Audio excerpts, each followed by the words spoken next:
자, 오늘도 달러 및 미국 증시 상황 먼저 보면서 영상 시작해 보도록 하겠습니다. 달러 오늘도 연이은 반등세를 이어가고 있고요. 미국 증시는 각기 정고점 근처에서 널뛰기를 하고 있는 상황이 연출이 되고 있습니다. 금은 얻어 터지면서 많이 떨어지고 있는 상황. 한편 암호화폐 같은 경우는 어제 좀 많이 떨어졌었는데 약간 회복을 한 듯한 그런 모습을 보여주고 있어요. 일시적인 반등이 될 것인가, 아니면은 지금부터 이 하락세를 좀 줄여나갈 수 있을 것인가, 관련된 분석 및 정보들 한데 모아봤습니다.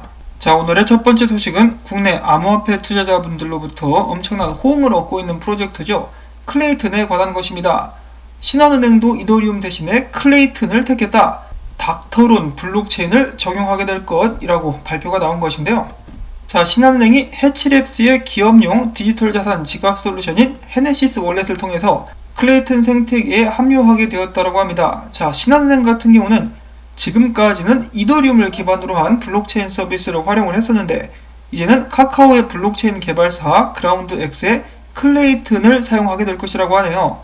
이더리움을 던지고 클레이튼을 선택했다라는 것인데요. 헤네시스 월렛을 통하면 일주일 만에 블록체인을 손쉽게 전환할 수 있다고 합니다.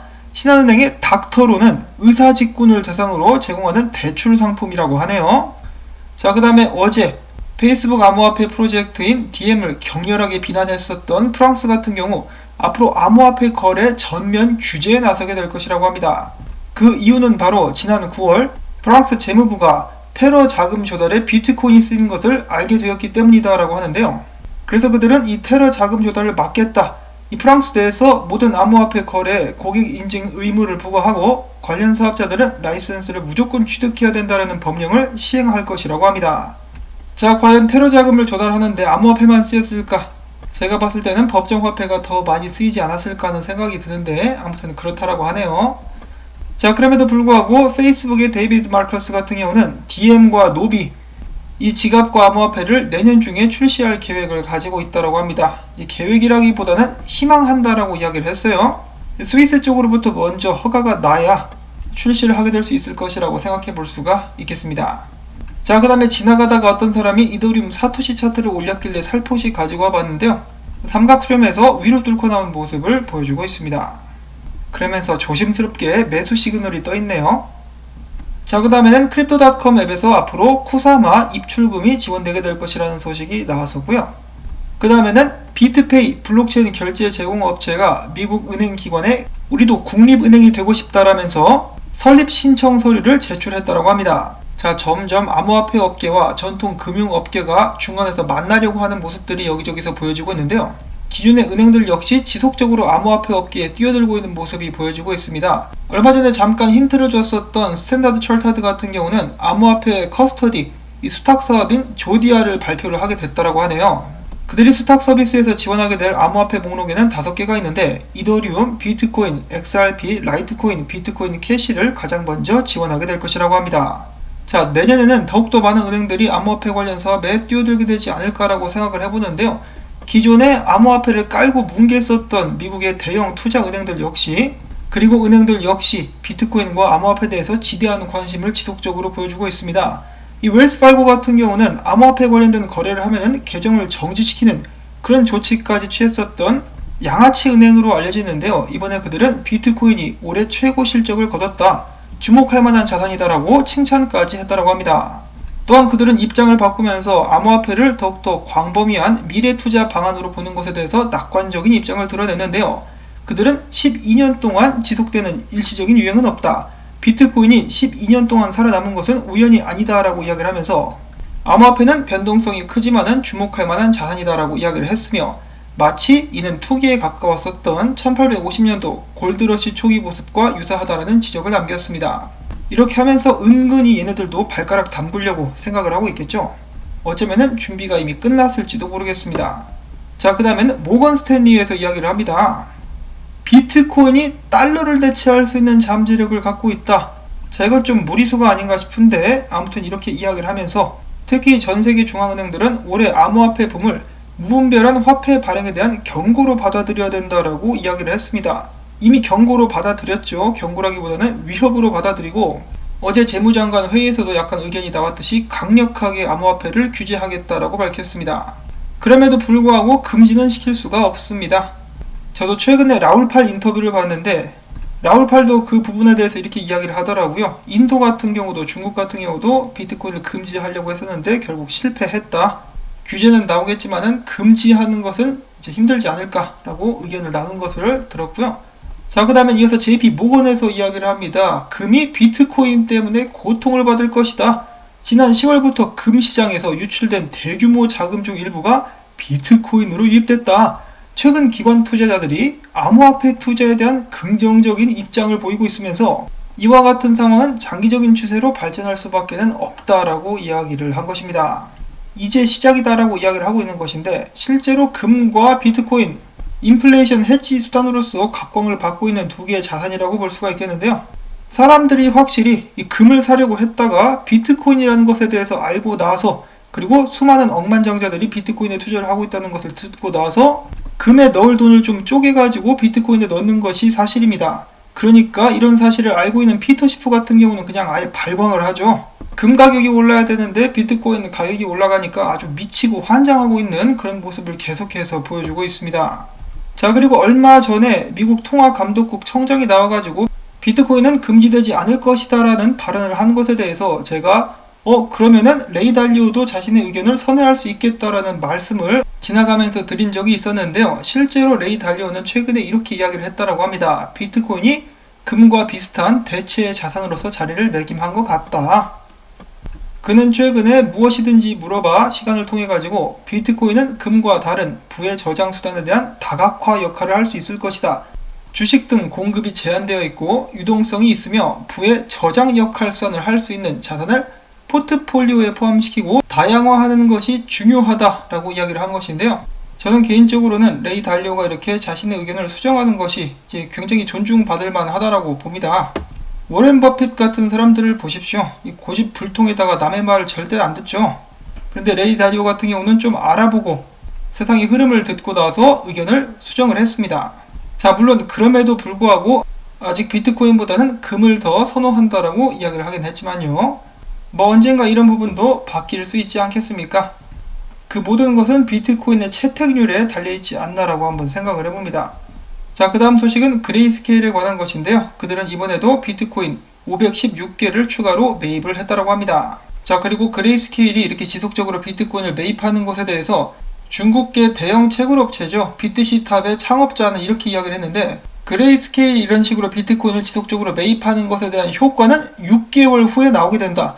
6개월 후에 이러한 매입 효과가 비트코인 가격에 반영되게 된다라고 이야기를 했는데요.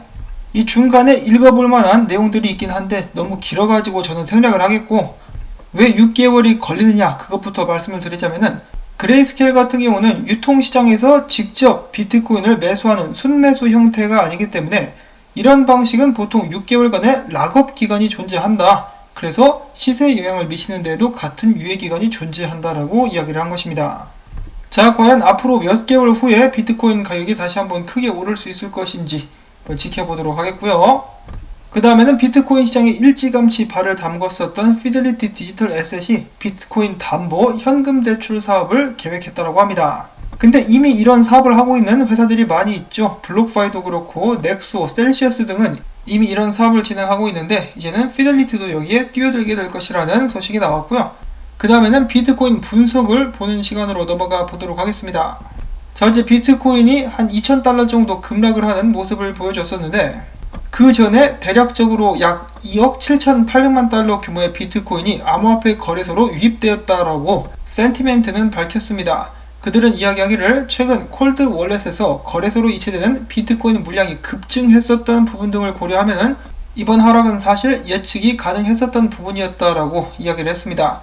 자, 비트코인 개수로 치자면은 14,852개가 입금이 되면서 비트코인의 하락이 시작됐었다라는 것인데요. 이거 뭐 세력들이 집어 넣어가지고 내린 것은 아닌가라고 생각을 해볼 수가 있겠죠. 자, 그런데 이런 상황 속에서 시시각각 다가오는 마운트 곡스 배상 계획 제출일. 지금 현재 마운트 곡스 콜드월렛 주소 잔액은 비트코인이 13만 7,891개, 비트코인 캐시 역시 똑같은 수량을 보여주고 있는데 이 수많은 비트코인들 이 거의 전부다라고 보고 있는 것 같죠. 크립토 퀀트 같은 경우는 14만 개가량의 비트코인이 시장이 풀려나가게 될 경우에 대량의 매도가 발생할 수 있다라고 분석을 한 적이 있는데, 자, 과연 이것이 이번에도 한번 겁주기에서 끝나게 될 것인가? 그리고 이 14만 개의 비트코인이 세상으로 나온다 할지라도 이것을 막 거래소에 던지지는 않겠죠. 아무래도 장외 거래를 통해 가지고 판매를 하게 될 가능성이 많기 때문에 그렇게까지 뭐 살벌하게 떨어질 것 같지는 않긴 한데, 그래도 뭐 일단 기다려 보도록 하겠습니다. 자, 지금 하락세에 눌려있는 비트코인 17,000달러 선까지 후퇴할 가능성이 높다 라면서 분석가들은 제각기 의견을 나타내주고 있는데요. 뉴스BTC의 분석가는 비트코인이 19,000달러 수준을 회복하기 위해서는 18,500에서 18,600달러 저항선을 회복을 해야 된다. 만약에 18,500 위에서 안착하지 못하고 밀린다? 그러면 18,000달러, 그 후에는 17,650과 17,200달러까지 떨어질 수 있다. 그 다음으로 해서 코인텔레그래프의 분석가 같은 경우는 비트코인이 18,700달러를 유지하지 못하면은 디센딩 트라이앵글의 고점이 낮아지게 될 것 같다라고 하면서 한마디로 하방 압력이 가중될 수 있을 것이라고 이야기를 했고요. 그 다음에 크립토 마이클은 이야기하기를 CME 갭이 16,995달러에 하나가 있는데 이것이 이제 메꿔지게 되지 않을까, 지속적으로 하락하게 되지 않을까라면서 예측을 하고 있다고 합니다. 그 다음에 꽥꽥 오리 선생 같은 경우는 비트코인 차트를 공유하면서 비트코인이 만약에 여기 있는 레드박스 가격은 한 18,600달러 정도가 되는 것 같은데요. 만약에 이 위까지 빠른 속도로 다시 한번 올라갈 수 있다면 전고점을 뚫으러 가게 될 가능성이 있다. 그렇지만은 비트코인이 여기 있는 이 저항을 완전하게 뚫기 전까지는 조심하면서 투자를 해야 된다라고 이야기를 했었고요. 그 다음에 크립토 제레마이아라는 분석가 같은 경우는 마찬가지로 CME 갭을 지적을 해주면서 아직까지는 비트코인의 하락세를 완화시켜줄 수 있는 불리시 다이버전스가 나오지 않고 있다. 비트코인이 아무래도 한 번 더 떨어지면서 불리시 다이버전스를 만들면서 반등을 하든지 아니면 16,000달러까지도 떨어지게 될 수 있다. 16,000달러가 밀리면은 13,000달러까지도 밀릴 수가 있겠다라고 하면서 비트코인이 역사적으로 이런 포물선 상승을 끝마치게 되었을 때, 포물선 상승이 깨지고 났을 때 대부분 80%에서 85% 이상 하락했었다라는 분석을 추가적으로 남겨주는데요. 지금부터 만약에 그 정도 비율로 하락하게 된다 그러면은 12,000달러 아래까지 떨어지게 될 수도 있겠는데, 물론 그 정도까지 떨어질 거라고 생각하지는 않지만은 앞으로 4주에서 5주 정도는 두고 봐야 된다라는 조심스러운 예측을 남겼습니다. 자, 그 다음에 비트코인 잭 같은 경우는 지금으로부터 한 2주 정도 전에 그렸었던 차트를 업데이트해서 올려줬는데요. 그가 그렸었던 추세선에 정확하게 맞고 비트코인이 반등하는 모습을 보여주고 있습니다. 자, 그런데 다른 면에서 보자면 만약에 이게 뚫린다? 그러면은 다음 지지선이자 추세선이라고 볼 수가 있는 15,000달러 후반까지 비트코인이 하락할 수도 있겠습니다. 그래서 지금 전체적인 그림을 봤을 때는 하락 쪽으로 많이 의견이 모아지고 있는데요.